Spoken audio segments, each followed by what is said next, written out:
Estamos de volta com o Código Aberto. É apenas o segundo bloco desse que ainda é o primeiro programa. Nós conversamos um pouquinho olhando para o começo da Bíblia, lá para Gênesis, onde Deus cria todas as coisas, Ele cria a família, Ele cria uma família com indivíduos diferentes e que eles, através da diversidade, vão se tornar complementares e vão possibilitar o desenvolvimento mútuo através dessa diversidade. Só que a gente tem uma quebra nesse plano de Deus. Né? Até a Mayara mencionou a respeito da entrada do pecado e agora aquilo que era uma linha ascendente e eterna de desenvolvimento, agora ela passa a existir dentro de um ciclo que abre e fecha, que começa e termina. Então, quando Deus criou tudo, não existiam ciclos, né? Você mencionou agora aí. Deus criou e aí o que a gente chama em teologia de mandato cultural. Deus deu um mandato cultural para as pessoas, que era crescer e multiplicar e encher a terra. Então, as pessoas deveriam... Sejam produtivos. Produzir. Fazer cultura era um mandato de Deus. Deus criou pessoas para construir cultura. Porque cultura, quando a gente pensa em cultura hoje, às vezes pensa assim, não, o cara tem cultura porque ele lê muito, mas cultura não é só isso. Cultura é a produção do ser humano. E Deus criou os seres humanos para produzirem. Então, os seres humanos iriam produzir, encher a terra, e eu imagino um mundo perfeito, cheio de coisas miraculosas. Porque se a gente vai hoje em alguns lugares, a gente vê prédios que a gente diz, nossa... Agora imagine uma mente perfeita, o que uma mente perfeita não construiria sobre a terra? Eu gosto de pensar nisso. Então Deus, ele vinha e seria uma eterna ascensão de construção e de cultura humana perfeita. Vem o pecado e quebra e nascem os ciclos de nascer, crescer, envelhecer e morrer e tantos outros ciclos que a gente conhece. Né? Quando a gente fala da cultura, né? A cultura ela é formada, ela é estabelecida pelos seus princípios, pelos seus valores, pelas suas regras. Né? Então, você falou de tecnologia. Né? Hoje a gente olha e fica admirado com a tecnologia que existe. Mas quando eu olho para toda essa tecnologia que existe, eu penso, não, Deus já tinha criado o ser humano para descobrir isso mesmo. O ser humano iria ir descobrindo isso. Né? E muito mais com a perfeição que havia naquela época. Só que... por mais que ele houvesse criado o ser humano para ser, né, uma cultura ou diversas culturas, né, o ponto de convergência de todas essas culturas seria ele mesmo, né? Ele seria representado por todo o planeta por meio daquela família, que daquela família sairiam outras famílias e assim sucessivamente. Mas agora com a entrada dos ciclos, né? Sim. E agora, pensando nessa questão dos ciclos, assim, a gente tem dois eventos certos. Nascimento e morte. Esses são os dois eventos certos, de começo e fim. E, Mari, assim, pensando até mesmo na psicologia e em outras maneiras também de pensar o ser humano, o que a gente espera viver entre vida e morte?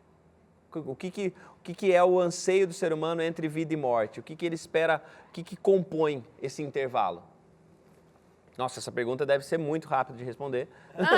Com certeza. Temporada Cada abordagem vai ter a sua. Ela é Cada simples. abordagem vai ter a sua, o seu aspecto quanto a isso. Mas, cara, esse é o caminho, é o processo. Não sei nem dizer.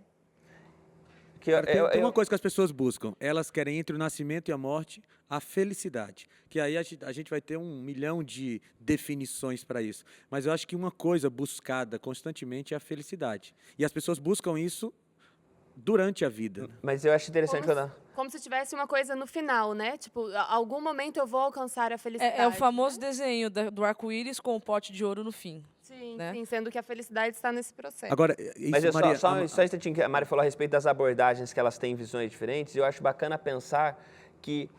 E aí vem a manutenção da diversidade. Que a minha experiência entre vida e morte não é a mesma experiência do Elber entre vida e morte. E aí as diferentes ciências humanas, elas ajudam a gente a pensar nisso, que a minha experiência de vida, os meus ciclos de vida... Não precisam, eles não são rígidos e engessados, né? Então, essa mania que eu tenho de uniformizar e padronizar tudo, né? Acaba tirando a beleza disso que você está dizendo. Eu queria abrir uma polêmica, assim, até em cima do que o pastor Felipe falou, da questão da reprodução, de crescer e multiplicar, reprodução e tal. E às vezes rola uma intensidade, vamos chamar de intensidade, muito forte no esquema da reprodução. Não, casou, precisa ter filhos e tal. Pensando nessa ideia de ciclo, de que... E, cara, eu vou na ideia do Tiago, do tipo, cara, eu acho que não tem um formato exato. A gente tem essa possibilidade de compreensão dentro do texto bíblico? O que vocês acham? Sim, ó, quando Deus diz crescer e multiplicar, é porque só tinha 2, né? Agora a terra já multiplicou. E ele dá um limite, ele e fala, já crescer, encheu a terra. multiplicar-vos e encher a terra. Algum Então, momento assim, ia parar. Encheu?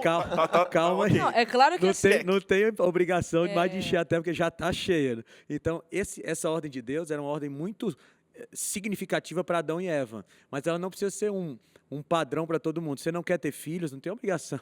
Ninguém tem a obrigação de ter filhos. Não exatamente. existe um mandamento, o 11º mandamento, terás muito filho. Não tem isso, tá certo? Então, eu creio que esse encher a terra era para Adão e Eva. Já está cheia. Eu acho que a gente pode fazer coisas diferentes. no começo ali, né, do mundo, que a Terra Aham. precisava ser populada assim, né? E eu comentei isso exatamente porque eu tenho dificuldade com o padronizar. De muitas vezes a sociedade ou qualquer que seja a sua comunidade, de sempre te propor o próximo passo. Não, então você está solteiro, você precisa casar. Não, você está casado, você precisa ter filho. Cara, acaba rolando um processo de eu não me encontrar, de eu não entender o que é o meu entre. Mas aí também não entra no negócio, acho que daí a gente pode pensar sobre isso, que é a sociedade talvez ela propor o passo, dizer você tem que ir para essa próxima fase, às vezes parece arbitrário. Mas e o não caminhar? Também não é um outro problema? Porque às vezes a gente pensa nas fases da vida. E aí eu estou nessa fase da vida, e eu até antes da gente começar a gravar estava dando exemplo da adolescência, né? Que as pessoas chegam na adolescência e falam, beleza, eu vou ficar aqui para sempre. Eu vou ficar na casa dos meus pais para sempre, eu vou... Tem problema que eu tô... Não, Tô brincando. A síndrome do Peter Pan. mas e aí também vem essa coisa, tipo assim, a sociedade às vezes pode ser arbitrária, citou até na cultura judaica, né, que tinha essa arbitrariedade, né?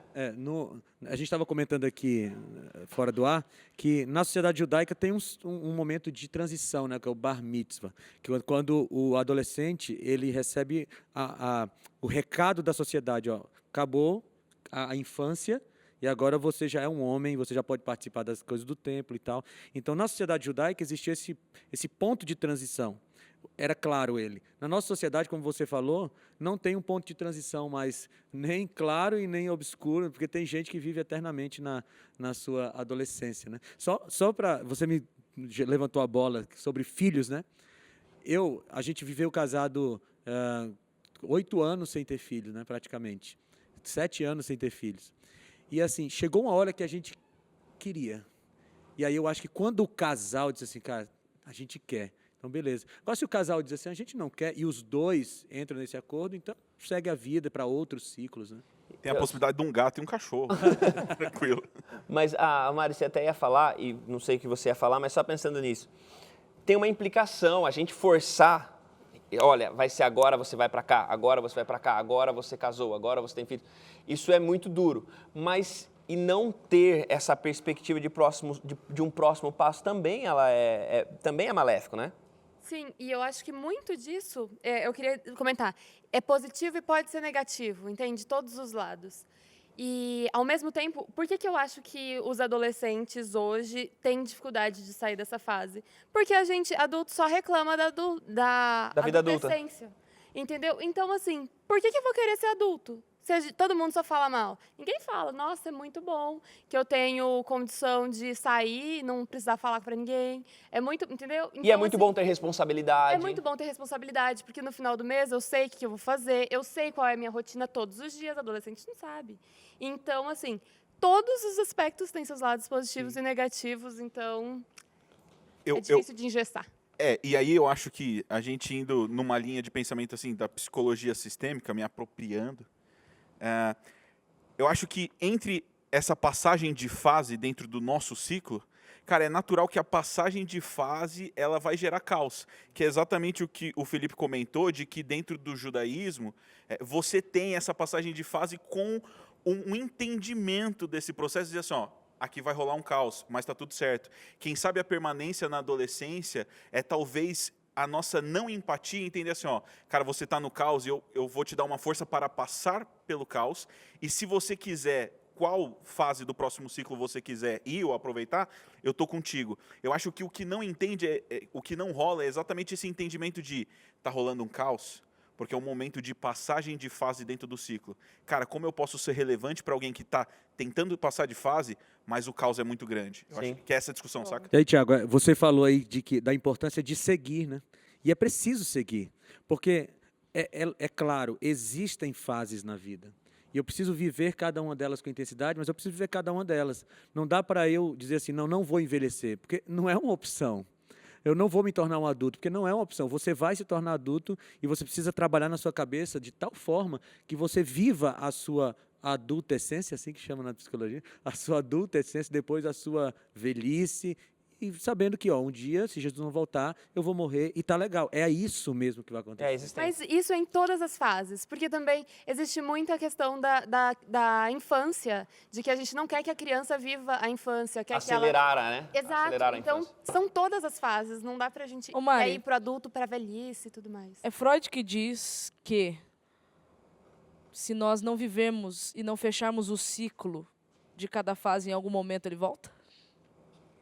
Seria a Gestalt. A Gestalt tem essa questão de fechar a janela. A gente passa a fechar, sim, mas eu não sei dizer se Freud diz exatamente isso, mas tem sim a importância de você fechar Mas cada isso fase. existe, né? Com certeza. Porque se eu não vivo intensamente cada fase que eu estou vivendo, corre o risco disso daí voltar em algum momento e aí não ser mais tão benéfico como seria se eu tivesse vivido intensamente naquela época, naquela fase. É, e a gente tem uma apreciação, você falou, eu achei muito interessante falar, né, que a criança, o adolescente e o jovem também, né, olha para a vida adulta como sendo esse lugar que quanto mais tarde eu puder chegar, melhor, né? E a gente vai falar disso nos próximos, em outros encontros, que é a respeito de que é nesse momento que é uma fuga até mesmo de autonomia, é uma fuga dessa possibilidade de ser essa pessoa responsável e tudo mais. Mas aí vem uma coisa também importante, a gente está falando da importância de seguir pelas etapas, mas aí também vem um negócio de que não é certo, não é garantido de que a experiência vai ser assim. Vou nascer, vou crescer, vou me tornar adulto, vou envelhecer e vou morrer. Tem um monte de interferência no meio do processo, no meio do percurso, e aí a gente olha, por exemplo, até o nosso guia traz a história de Jó, por exemplo, que é alguém que está vivendo a existência, vida e morte. Saí daqui, vou chegar lá, nasci, vou chegar lá. Só que tem um monte de interferência. Como é que no meio dessa, um tanto da fluidez, mas nessa necessidade de dar os passos, como é que a gente lida com essas interferências que mudam, que quebram os nossos ciclos, que atrapalham, que invertem, que nos chamam para voltar um pouco, ou que pedem. Por exemplo, quantas pessoas na infância ou na adolescência não são forçadas por perdas a recorrer à vida adulta rapidamente? Como é que a gente lida com isso? Eu acho que a primeira coisa que a gente tem que fazer, é algo que eu mencionei anteriormente, é não ter expectativas altas demais em relação à vida. Porque quanto mais altas são as nossas expectativas, maiores são as nossas frustrações. Então, o pensamento de que a coisa pode mudar e pode mudar rápido, me ajuda a, quando eu encontrar com essa mudança, ela não me pegar tão desprevenido assim. É lógico que a nossa grande expectativa é nascer, eu me casei, eu tive meu filho, eu vou ver meu filho crescer, ele vai ser feliz e tal, mas e se chega alguma coisa diferente do que eu planejei? Eu preciso saber que existe essa possibilidade para que, se ela chegar, eu não me decepcione a tal ponto de acabar com a vida. Cara, o equilíbrio é muito difícil. Porque ao mesmo tempo que a gente não pode ter essa questão da expectativa muito alta, a gente também não pode ter essa questão da expectativa muito baixa. Ah, não espero nada do meu futuro. Uma frequência baixa que a gente chama, sabe? De tipo, tanto faz, tá tudo bem. Tenho esse medo do muito low profile, assim. Tipo. Exato, entende? Mas aí, depressão, tudo. é por isso que Salomão trabalhou essa questão, na minha visão, muito bem lá em Eclesiastes capítulo 3. Porque ele, em suma, lá ele vai dizer o seguinte, ó, tudo tem o seu tempo e existe tempo para tudo. Então, se está indo tudo muito bem, obrigado, vai passar.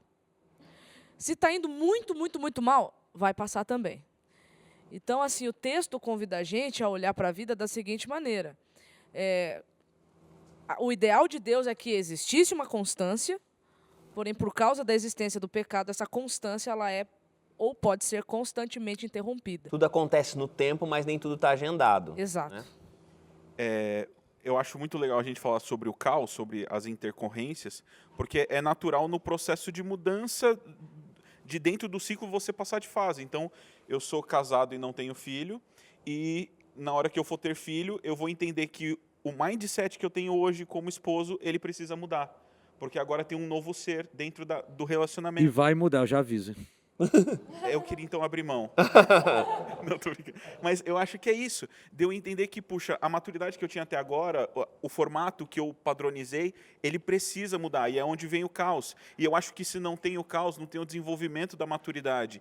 E é legal a gente olhar para quando a gente era criança e falar assim, nossa, eu não pagava o boleto, e como isso era legal e tal. E aí você olha para a maturidade hoje e fala, olha como eu lido com o problema, que possivelmente amanhã vai ser ainda diferente. Então, eu acho que se não tem esse processo de caos, não tem a beleza, não tem a maturidade. não tem a transformação. E uma coisa importante, você está falando a respeito do caos como sendo essa confrontação com as coisas estão saindo do lugar, eu preciso recolocar, mas aí entra um aspecto importante que a gente ainda continua, que eu acho que é parte desse carregar a imagem e semelhança de Deus, que é a nossa capacidade de adaptação.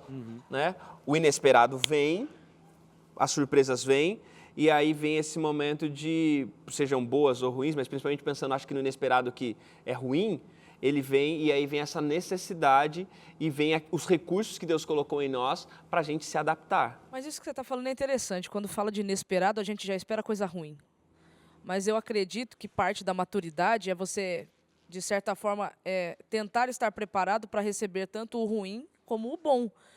Porque assim, o ruim é aquela questão, você chegou no fundo do poço, não tem mais para onde ir. Então você só pode olhar para cima e agora voltar a subir, ok? Mas quando a gente recebe alguma coisa boa, a gente também precisa estar maduro para isso. Porque senão aquele bom, aquela coisa boa que a gente recebeu, corre o risco de se transformar numa terrível maldição na nossa vida. Aí você falou de Jó, e para mim, eu amo o livro de Jó, né, e o exemplo de Jó. E Jó, ele demonstra o que é constante, ou o que pode nos ajudar nesse processo de mudança a não nos afundarmos. Porque existia uma coisa constante na vida de Jó, que era a presença de Deus, o relacionamento dele com Deus. Então não importa se muda para mal, se muda para bem. Se eu tiver esse relacionamento constante com Deus, eu continuarei em pé, mesmo que a coisa piore ou mesmo que a coisa melhore. Então, as mudanças são constantes, mas o meu relacionamento com Deus precisa ser perene e precisa ser satisfatório. E, ao mesmo tempo, a lição também o guia, né, também traz a questão de Paulo. E aí ele coloca até o tema como transições, que ele estava levando uma vida, do nada, ele caiu ao chão e depois disso a vida dele foi outra. E aí eu fiquei pensando, gente, às vezes a gente dá muita ênfase a essas transições na vida espiritual, de que de um dia para o outro acontece alguma coisa. E aí, por muitas vezes, eu já conheci várias pessoas, inclusive, falando assim, eu tenho vontade de sair dos caminhos do Senhor para depois voltar e aí ter um testemunho bonito. Porque é tão legal quando vai na igreja e todo mundo chora e aí é uma coisa tão legal. Eu cresci na igreja, meus pais me ensinaram Parece sem graça, coisas. né? Isso. E aí a gente tem a questão de Jacó e José, que é Judá e José. Que Judá foi lá, teve a vida completamente pervertida e depois voltou para o Senhor, e José teve aquela constância. Mas os dois receberam a bênção da primogenitura. Então, ao mesmo tempo, essas transições marcadas, difíceis, são importantes, mas também a fluidez, como José, a permanência o tempo todo tem seu valor. A gente vai voltar nesse aspecto, acho que das transições e dessas adaptações e de valorizar essas experiências e também vai pensar um pouquinho sobre o impacto que as relações têm e como essas vivências da gente impactam nas interações que nós temos. Então fica por aí, a gente volta daqui a pouquinho para encerrar a nossa conversa desse primeiro encontro do Código Aberto.